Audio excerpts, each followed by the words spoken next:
All right, so we've talked about this. Joe Biden wants to get rid of the internal combustion engine. He's got these crazy, unelected EPA burdensome regulatory bureaucrats. Nobody's voted on this in the House and Senate. Joining me now, Mike Sommers, President and CEO of American Petroleum Institute. Hold on a second, Mike. One of my favorites, Deb Haaland, the Interior Secretary. Take a listen to this. I really do have to say that all of this is because climate change is the crisis of our lifetime. We have an obligation to future generations to make sure that we have a planet for them to live on. And that's why I'm here. She's breaking down. She's crying because of this. She ought to cry because she won't issue any permits that would even help electric vehicle batteries. I mean, what is up with this whole story? Well, Larry, you hit on something which is really important. This administration has continually worked on making sure that we don't have the permits that we need to get the materials that we need to even enable the transition that they're talking about. The real concern that we have right now, though, is they want to convert an entire fleet of vehicles that use an internal combustion engine today, and they want us to be all using electric vehicles by 2032. This is a system, a country that has been really built on the back of our automobile industry. We need those workers, and we need to make sure that we can continue to drive the vehicles we want. This is a policy that's good for China and bad for America. Yeah, that's right. China's the biggest beneficiary. No choice. What happens to the oil and gas companies? We were going down this.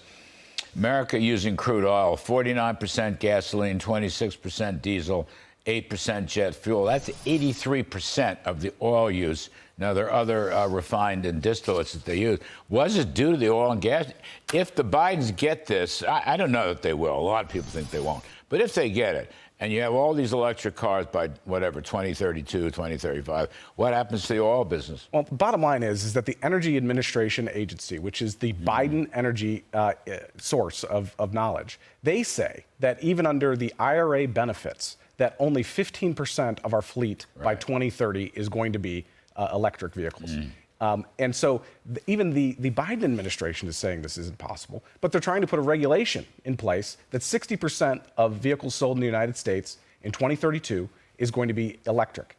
We cannot afford to do this. And by the way, most of the materials that we need to make EVs are made in China. We're going to need 2.5 times more copper, according to S&P. We're going to need more lithium. We're going to need more cobalt. If it's not produced in China, it's processed in China. So why would we be sacrificing American energy independence? American energy independence that the world has continued to rely on, particularly with the war in Ukraine, to China right now. Well, it's interesting. The same Deborah Haaland who's breaking down, she's the one stopping the permitting for all the above, which is the strategy I think that you endure. All the above, oil, gas, renewables, fine. Nuclear, let's let 1,000 flowers bloom, but they won't. They want to kill your business. Now, I wanted to get your take.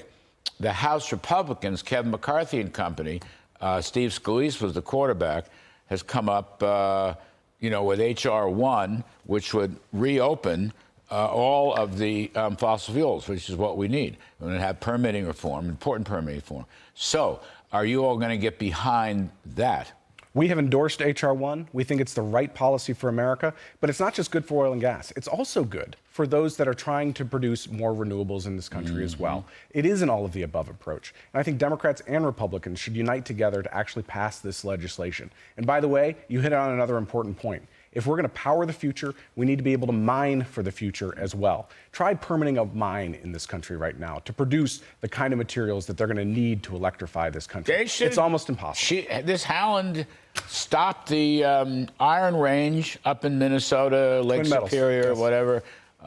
She just stopped it. So maybe she's crying because she's stopped so much and she's damaging economic growth. You look at economic growth, it's kind of non-existent. Now, the other question is, what would the oil and gas companies do in the next 10 years? What's their strategy, if you will? Well, our strategy right now is to make sure that we're stopping these policies. Because if these policies get enacted, it's going to hurt American consumers. It's going to raise prices, and we'll be helping our largest geopolitical foe, China on the world stage right now. How many people are employed in There are 12 million Americans right. Employed by the oil and gas And industry. secondary and tertiary impact? It would be huge. Double. I mean, Double, triple. It's 8% of American GDP. And I like to say it's the first 8% of American GDP because we cannot do what America does best, which is produce and manufacture for the world American energy without that 8%. The cleanest. That's interesting. I didn't know that 8% number. That's a big number. And it was 12 million jobs. 12 million jobs. That's just, but, you know, the diner across the street that employs 10 people, you got to look at that too. Well, all right, Mike Sommers, it's a good fight. Keep it up. It's a good fight. Meaning no disrespect to Secretary Howland, but she is dead wrong and has been from day one. Thanks a million. Great to be with you, Larry. All right.